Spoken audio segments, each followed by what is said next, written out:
主后2023年9月16日，每日圣安宫读经，伫死亡威吓的征战。圣经咱做来听读，传道书第7章19节到第8章第8节。智慧会互智慧的人有能力赢过城内10个掌权者。世间无一个只有行善无犯罪的义人。别人讲的话，毋通拢藏伫心内。你可能会听到你的仆人甲你咒骂，因为你家己知，你嘛捌真侪遍咒骂别人。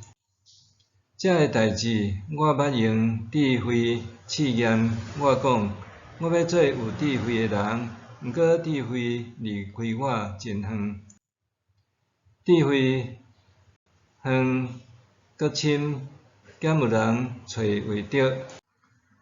我一心一意爱知、爱查考、爱找求智慧甲万有存在的理由，通知邪恶是愚妄，愚蠢是癫狂。我搁发现，歹的查某人比死较恐怖。伊是活大，伊的心是罗网，手是锁链。上帝以外的人拢会当闪避，毋过邪恶的人会互伊掠条。传道者讲，看咧，我爱知万有存在的理由，一项一项甲伊比较，就找到即个。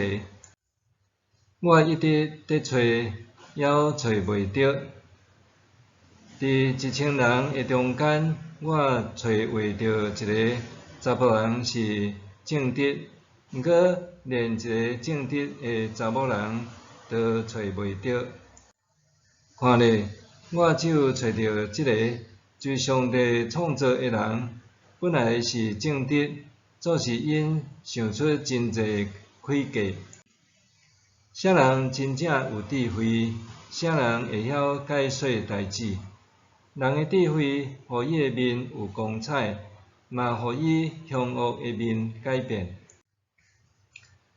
着守王的命令，因为你有记上帝宣誓。伫王的面前，毋免惊。毋过说面若歹，就赶紧离开，因为伊爱做甚物就做甚物。王的话有权，啥人敢对伊讲，你咧创啥物？守命令的人袂拄着灾厄，智慧的人看清楚时势，会晓判断。虽然苦难重重缀伫人的身上，毋过逐项事拢有伊适当的时甲结局。伊毋知将来会发生甚物代志，嘛无人会当甲伊讲将来会安怎。无人会当支配家己的性命，嘛无人有权决定伊死的日。即款生死的挣扎，人袂当避免，罪恶嘛袂当救做歹的人。伫死亡威胁下的征战。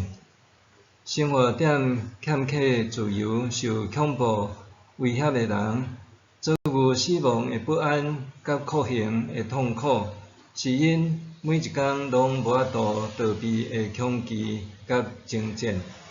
这是电影《罗马狗15号》其中一个主题。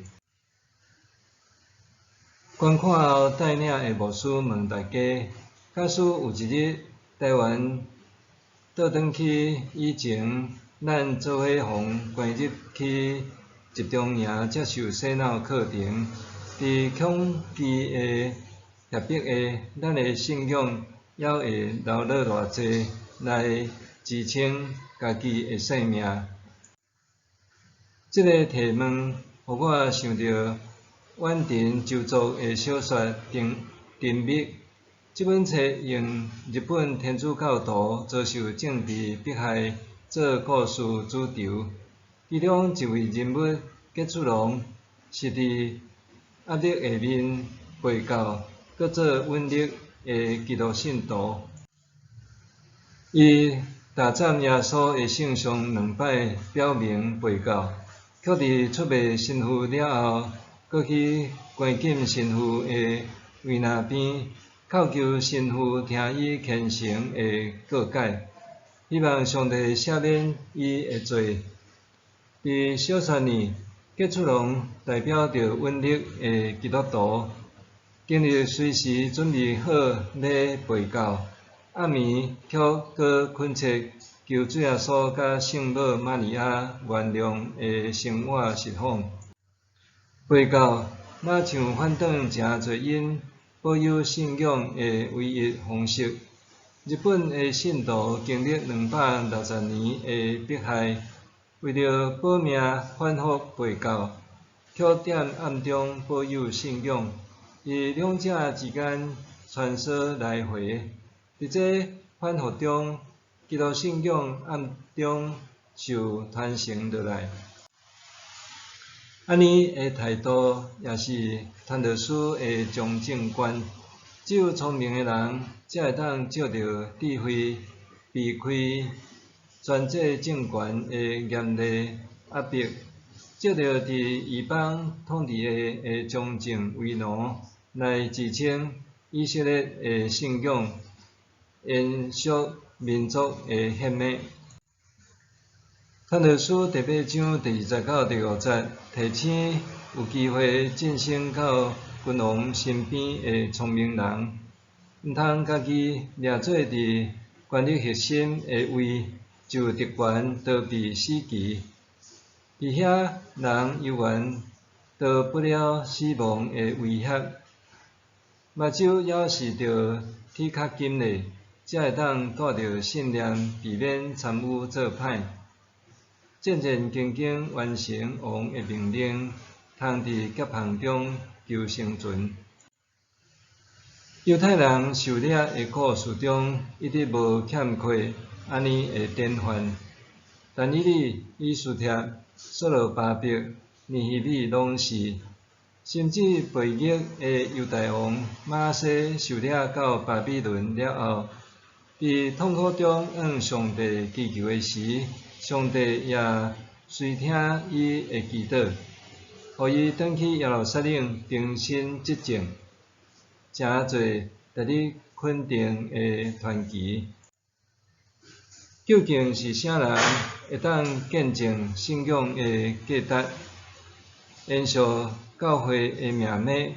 是勇敢不屈的顺道者，还是伫软弱中为求保命、渴求活地的背教者？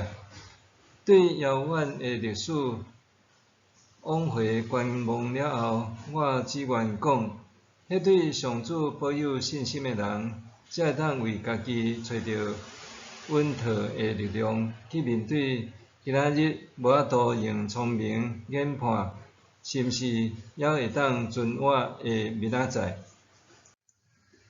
若是帝国的王权有绝对权柄，千里死千里活的迄个人，我只能说，出在独裁者偌尔啊强凶极恶，也杀袂赢死亡。日想，伫日常生活中，面对不得不的决定的时，现实甲信仰倒一个较重？套遐稳力甲顺道见证的选择，我会安怎拍算？伫日常生活中，面对不得不的决定的时，现实甲信仰倒一个较重？套遐稳力甲顺道见证的选择，我会安怎拍算？咱来祈祷。上主啊，当我面对受敌围困的时，求你带我行伫正路，互我行伫你为我安排的坦途。求你对你面前，甲歹人赶走，互得到你庇护的人欢呼唱歌，奉主耶稣基督的名祈祷，阿们。愿上帝祝福你，身心灵拢永行平安。